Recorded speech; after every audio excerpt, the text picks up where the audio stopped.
que l'Éternel Dieu vous bénisse partout où vous nous suivez. Soyez bénis dans cette nouvelle émission de GM Motivation. C'est une émission qui nous permet de nous approcher encore plus de l'Éternel notre Dieu. Une émission qui nous permet de chercher encore l'Éternel pendant qu'il se trouve. Alors, sans plus tarder, nous allons prendre le livre de Genèse au chapitre 3e, le verset 8, 9 et 10. Je lis au nom de Jésus-Christ. La Bible dit ceci. Au moment de la brise du soir, ils entendirent la voix de l'Éternel Dieu parcourir les jardins. Alors l'homme et sa femme se cachèrent de l'Éternel Dieu parmi les arbres du jardin. Mais l'Éternel Dieu appela l'homme et lui demanda, où es-tu? Celui-ci répondit, j'ai entendu ta voix dans le jardin et j'ai eu peur, car je suis nu. Alors je me suis caché. Dieu dit, qui t'a appris que tu es nu? Aurais-tu mangé du fruit de l'arbre dont je t'avais défendu de manger? Adam répondit, la femme que tu as placée auprès de moi, c'est elle qui m'en a donné et j'en ai mangé. Bien-aimés dans le Seigneur, la Bible nous montre que vers le soir, l'Éternel vient visiter l'homme. Lorsqu'il y avait encore une relation de père et fils, lorsqu'il y avait encore une relation de créateur et créature, l'Éternel Dieu vient visiter l'homme. Dans les jardins d'Éden, l'Éternel Dieu dit, Adam, Adam, où es-tu? Et l'homme et la femme, ils entendirent la voix de l'Éternel, ils se sont cachés. Maintenant, Adam répond. Il dit, je me suis caché, parce qu'ils étaient cachés au milieu des arbres. Je me suis caché parce que je suis nu. Ah.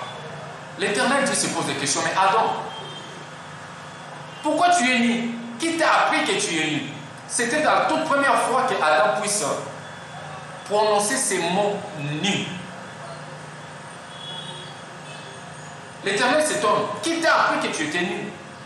Parce que la voix de l'Éternel, quand la voix de l'Éternel parcourait les jardins, ça devait être un moment de bonheur pour Adam. Un moment où Adam est heureux. Un moment où Adam est content parce que l'Éternel, son Dieu, son Créateur, vient à sa rencontre. Son papa vient lui parler. Il vient lui annoncer des choses. Il vient le visiter. Adam devait être fier. Mais Adam, cette fois-là, il s'est caché. La voix qui te fait du bien, aujourd'hui, est devenue la voix qui te terrifie. La voix qui te fait peur. La voix que Adam fuit. La voix de l'Éternel. C'est alors que l'Éternel se pose des questions. Adam, mais tu es où? L'Éternel Dieu, il connaît tout. Il est omniscient. Il est omniprésent. Il connaît tout. Mais sa question, lorsqu'il pose à Adam, Adam, où es-tu? Cela ne veut pas dire que non, l'Éternel ne voit pas Adam. Non, l'Éternel voit Adam. Mais la place où Adam est, ce n'est pas la place où l'Éternel voulait qu'il soit. Il y a des choses avec l'Éternel, nous pouvons les recevoir si et seulement si nous sommes là où l'Éternel veut que nous soyons. Il y a des gens qui se déplacent. L'Éternel te place là, tu dis non, non, ici je ne vais pas être ici, je vais être là. L'Éternel te place dans la musique, tu dis non, non, moi je ne vais pas la musique, je vais prêcher. L'Éternel te dit va prêcher, tu dis non, moi je ne vais pas prêcher, je vais aller faire la musique. Tu es où, Adam? Où es-tu? L'Éternel te cherche. Adam, où es-tu? S'il y a un Adam que l'Éternel te cherche aujourd'hui, si tu entends sa voix, n'endurcis pas ton cœur. Adam, où es-tu? Faisons comme Habakkuk, dans le livre de Habakkuk dit ceci. J'étais à mon poste, je veillais, je faisais la tour pour entendre ce que l'Éternel Dieu va me dire et ce que je répliquerai après ma plainte. Cela veut dire quoi? Habakkuk, l'Éternel Dieu l'a donné un poste. Habakkuk, ça c'est ton poste. Et Habakkuk aussi dit, j'étais à mon poste. Donc il veillait sur la tour. Il veillait que son poste soit bien gardé. Qu'il soit vraiment effectivement là où l'Éternel l'a demandé d'être. Adam, où es-tu? Adam, où es-tu? L'Éternel voit Adam. l'abandon des postes. Adam, je t'avais mis ici, je suis déjà là, au lieu des rencontres. Mais Adam, je ne te vois pas. Adam, où es-tu? L'Éternel te cherche. Adam répond, je me suis caché parce que je suis nu.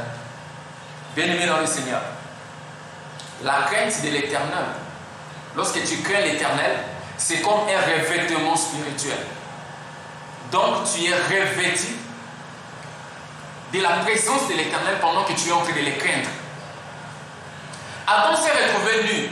Mais lorsque l'Éternel l'a créé, l'Éternel n'avait pas fabriqué les habits pour Adam. Cela veut dire qu'Adam s'est revêtu de la gloire de l'Éternel.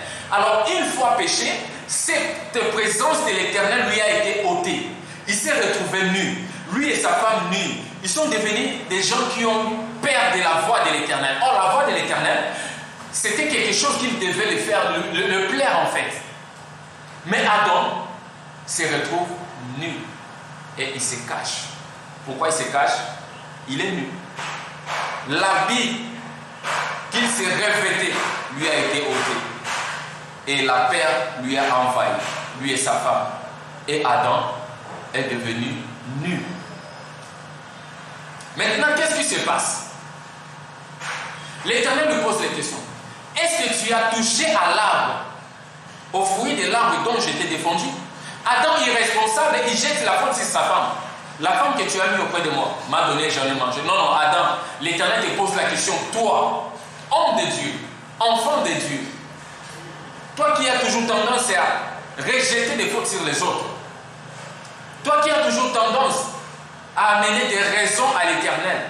Seigneur, je fais ceci parce qu'il y avait ceci. Non, l'Éternel, lorsqu'il te place dans un poste, il attend de toi de porter de bons fruits. Adam, où es-tu? L'Éternel Dieu voyait Adam, mais ce n'était pas à son poste.